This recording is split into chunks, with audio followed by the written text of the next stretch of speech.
Clicking on this video obviously means you are a true NBA fan. I'm sure by now the majority of you have wondered who the greatest basketball players of all time are. But what about the worst? I have compiled a list together of the top 10 worst NBA players of all time.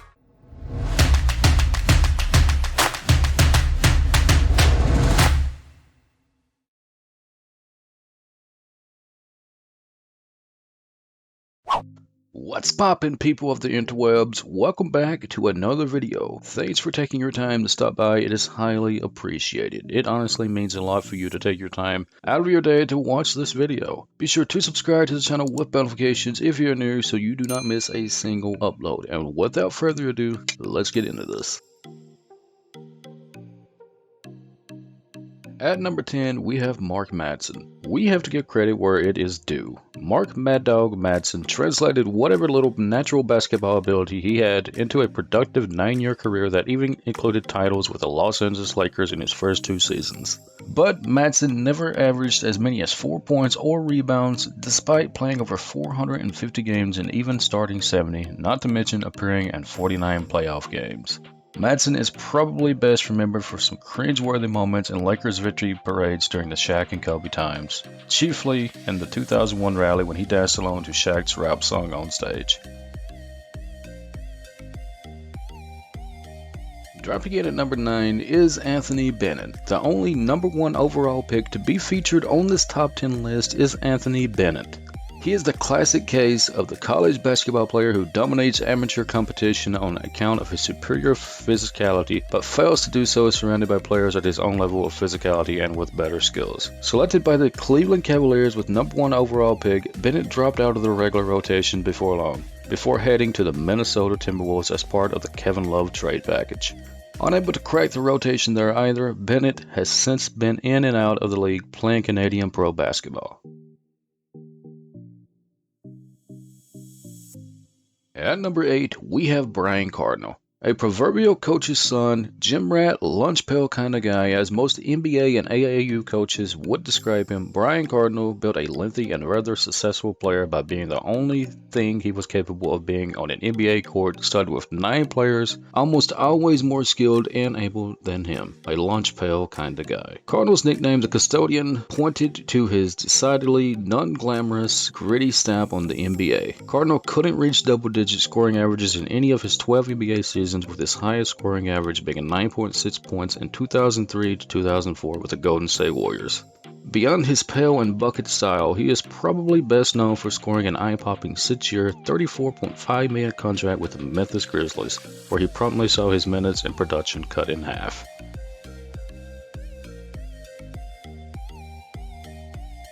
At number 7, we have Rafael Araújo. Taken 1 pick before 2015 NBA Finals MVP and Olympic gold medal winner Andre Iguodala, I cannot say that name. Few names inspire the level of vitriol and disgust among Raptor fans as Rafael Araújo has over the years. Marketed as a strong interior force when he was drafted much by GM Rob Babcock, 8th overall in 2004, Araújo immediately looked out of place in the NBA as someone who neither quick nor strong nor athletic enough to compete at basketball's highest level. The Brazilian played a total of 139 regular season games in the league, traded to Utah Jazz following 2 seasons of disappointment in Toronto during their post-Vince Carter times. The 6'11 center was never able to truly find his place in the NBA, particularly during those dreary low-scoring mid-90s. Dropping in at number 6, we have Pete Choquette. Over a standout college career at UNC under Dean Smith, Pete Choquette forged his reputation on a clutch shooting stroke. That shot, however, only took him so far during a 9-year NBA career, where Choquette's lack of athleticism became a rather pesky problem. He averaged a maximum of 21 minutes per game with the Sacramento Kings in the 1993-94 campaign. He bounced around 7 NBA teams and even won a title with the 1995 Houston Rockets, but the lanky power forward never averaged more than 6.1 points. His shooting stroke was his only skill that he was able to translate to the pro game, as he finished his career with a 38.1% field goal percentage from a 3-point territory. For number 5, we have Kyle Singler. Singler was a 4-year starter for the Duke men's basketball team and was instrumental in their 2010 NCAA double championship run, earning Most Outstanding Player of the Final Four. His pace of play, however, was clearly not going to translate to the NBA, and therefore, despite all of his accolades in college, he was only taken with the 33rd pick in the 2011 NBA draft by the Pistons and promptly stashed his Spanish ACB. Singler even started 150 games over the course of his Pistons career, lasting 3 seasons from 2012 to 2015, before the Oklahoma City Thunder found it fit to somehow sign him to a 4-year deal, despite the Swingman's highest score average being 9.6 points per game, and him being a foot slower on defense than the rest of the league. At number 4, we have someone who I can't really pronounce their name that well, so bear with me, but it would be Nicholas Tishkevili. I think I said that right. If I didn't, oh well. Dario Milicic might be a more famous bust considering the company of Hall of Famers he keeps among the top 5 picks within the 2003 NBA draft, but the trend of highly coveted European big men failing to translate their game into the NBA actually really started when the Denver Nuggets spent their number 5 overall pick on the Georgian big man. The Nuggets front office had really never seen him play, which makes it even lesser sense as the 7-footer only averaged 6.6 points and 1.8 rebounds per game through 11 games with Benetton Treviso. Nicholas played for 4 NBA teams in 4 seasons before going back to European basketball. Bill Simmons claimed that he is the worst case scenario for any foreign pick in the NBA, and I tend to agree with that notion. For number 3, we have Michael Ruffin. The undersized power forward / center did not have any skill set to play as a swingman in the league, and did not have the size to play heavy minutes in the roles he was best at. Therefore, Michael Ruffin has gone on to become a poster boy of sorts for the unsuccessful journeyman who hung around playoff first-round fodder teams for 10 seasons. Drafted by the Bulls with the 32nd overall pick in the 1999 NBA draft, Ruffin's career highs in points per game and rebounds per game are 2.6 points per game and 5.8 rebounds per game, which he achieved in his second season. Ruffin has dubious distinction of being one of the few players who have tailed more fouls than points in the NBA, getting called for 946 fouls and putting up only 716 points through 10 years in the league.